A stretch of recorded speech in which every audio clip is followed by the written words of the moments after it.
Okay, so you know how we all kind of believe that a good workout will cancel out sitting all day? Hmm.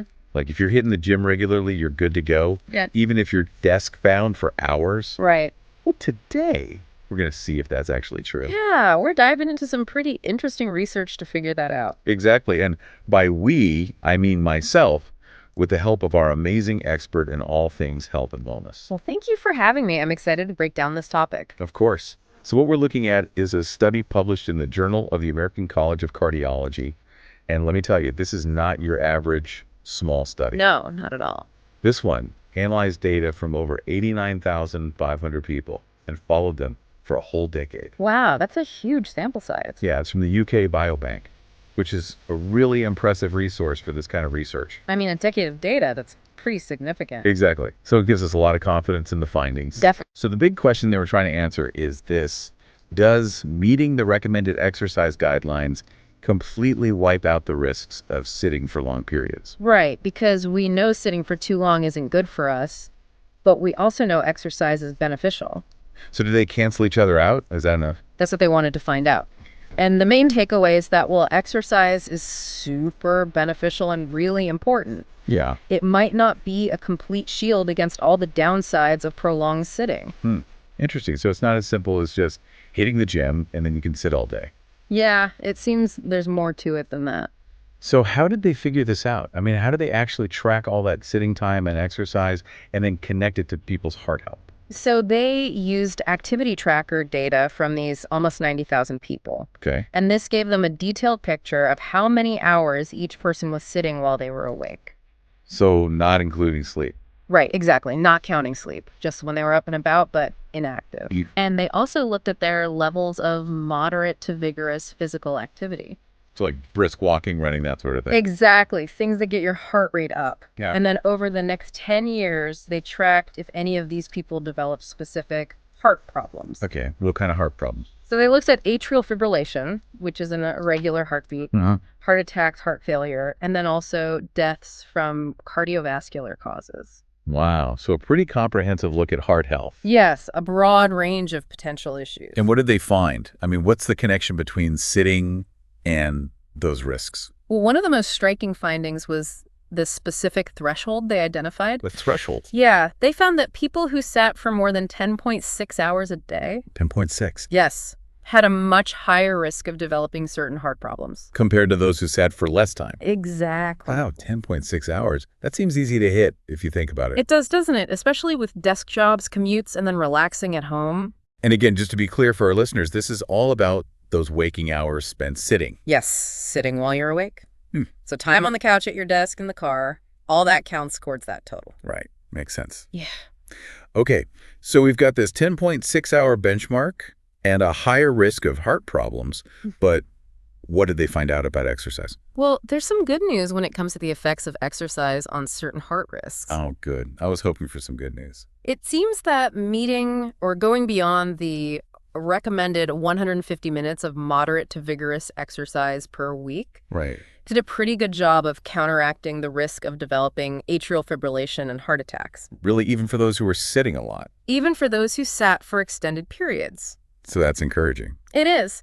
So if you're regularly working out, you might be significantly reducing your risk of those specific heart issues. That's great to hear. It is. But, and this is a big but, Oh, I knew there was a catch. it wasn't a universal protection against all heart problems. The same amount of exercise, those 150 minutes, only partially offset the risk of heart failure and dying from a cardiovascular cause for those who were sitting the most.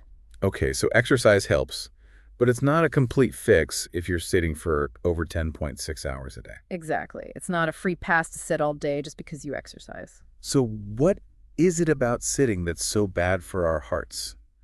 Why is it so harmful? Well, the experts in the study offer some insights on that. Okay, let's hear it. Dr. Rigvid Tedwalker explains that when we don't move enough, our circulation slows down, our heart muscle weakens, and it contributes to weight gain, high blood pressure, and even insulin resistance. Insulin resistance. What's that? It's when your body doesn't use insulin effectively to regulate your blood sugar. Oh, okay. And basically, our bodies are made to move. When we stay still for too long, things start to get sluggish and inefficient. Right. It makes sense if you think about it. And there's another important factor. What that? Prolonged sitting has been linked to increased inflammation in the body. Inflation. Yeah, and chronic inflammation is a major contributor to a lot of serious diseases, including heart problems. So it's not just about the immediate effects on the heart, but also this broader impact on our whole system. Exactly. And you know what else really struck me? What's that? Dr. Ted Walker made the point that even if you exercise regularly, you're not off the hook if you're mostly sedentary the rest of the day. That's a crucial point. It challenges the idea that an hour at a gym erases 8 hours at a desk. Right. So it's not just about hitting the gym. It's about how we're spending the rest of our time, too. Our bodies respond to the cumulative effect of our habits, not just isolated bursts of activity. So if we can't just rely on workouts, what can we actually do? What do the experts recommend to mitigate the risks? Dr. Raghavendra Baliga suggests aiming for less than 10.6 hours of sitting time per day. Okay, so there's that magic number again. It's a practical target to keep in mind. So basically, try to stay under that 10.6-hour mark while you're awake. Exactly, and the researchers highlighted the importance of adding more standing and movement throughout the day. Not just during exercise. Right. It's about building movement into our daily routine. Like what kinds of things? Well, think about taking phone calls, standing up, Oh, that's a good one. or walking around during meetings. Or even just getting up to stretch every so often. Exactly. Small changes can make a big difference over time. So to sum it up for our listeners, exercise is still super important. Absolutely. It's great for reducing the risk of certain heart problems like atrial fibrillation and heart attacks. Yes, but But it's not a complete solution if you're sitting for long periods. we need to be mindful of that 10.6-hour threshold. And try to incorporate more movement into our daily routines. It's about finding ways to be active throughout the day, not just in designated exercise time. So to wrap things up, I'd like to leave you with a question to ponder. Okay, I like it. Given everything we've discussed, what are some small, realistic changes you can make to break up those long stretches of sitting? Good question. Think beyond your workouts. What can you do at work at home in your daily life? Right. Could you try a standing desk, take short walks, or choose the stairs instead of the elevator? Those are great examples. It's about making those little adjustments that can add up to a big impact on your health. Absolutely. Our health is a long game, and every bit of movement matters. And that's the deep dive for today. Thanks for having me. It was great having you. We'll see you next time. See you then.